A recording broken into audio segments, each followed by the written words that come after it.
Hmm.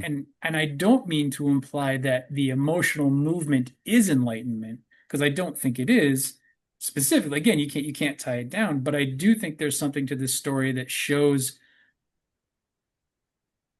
that there is something, some higher power, some greater thing that is not our conscious mind, but that is in connection and communication, understanding of our conscious mind, that will that will come and present itself in that way.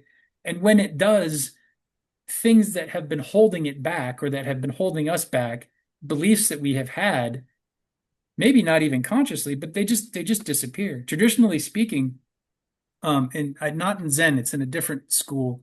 I want to say the Theravada maybe, or the Burmese school of Zen.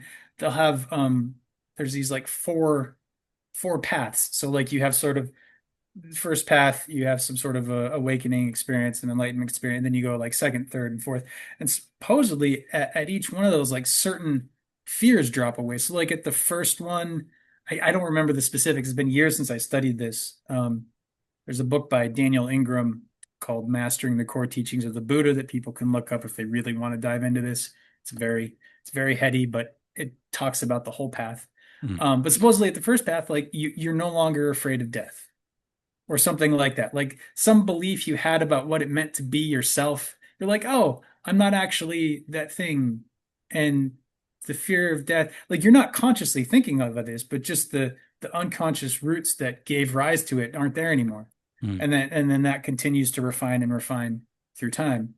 Hmm. And I think koan practice is probably similar, although I don't think the koan practice has such a structured and linear model as the Burmese or the Thai maybe, Hmm. um, the Theravada system. Yeah, Hmm. yeah.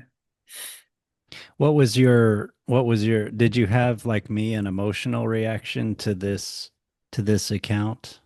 Because to me, yeah, it was very emotional, very inspiring, and made sense to me. Um,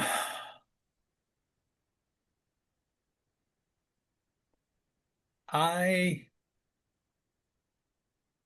felt his joy in Mm. that moment of awakening just from sleep. In that moment of awakening in the middle of the night. And the unexpectedness of it and the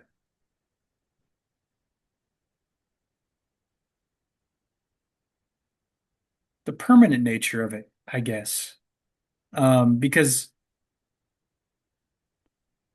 so often like, oh, well, we'll think we'll have a funny joke or some lie, oh, I'm so happy. And then like a few days later, a day later or something, we've sort of forgotten about what it was. But here he has such a strong emotional experience that it wakes him in the middle of the night, and he's able to bring it to his teacher, and he's still feeling that, he's still shaking from it like Yeah. hours or days later. I mean, that shows the depth from which it came. And I am moved by that. Um, yeah, Yeah, I I think he had a profound realization. I mean, it's, he put into words a sort of story, but I think, yeah, I have a sense that yeah, he had like a profound understanding of reality of the mind, and that was a truly, yeah, kind of liberating, very, very powerful experience that would affect his thinking and his perceptions about everything after that.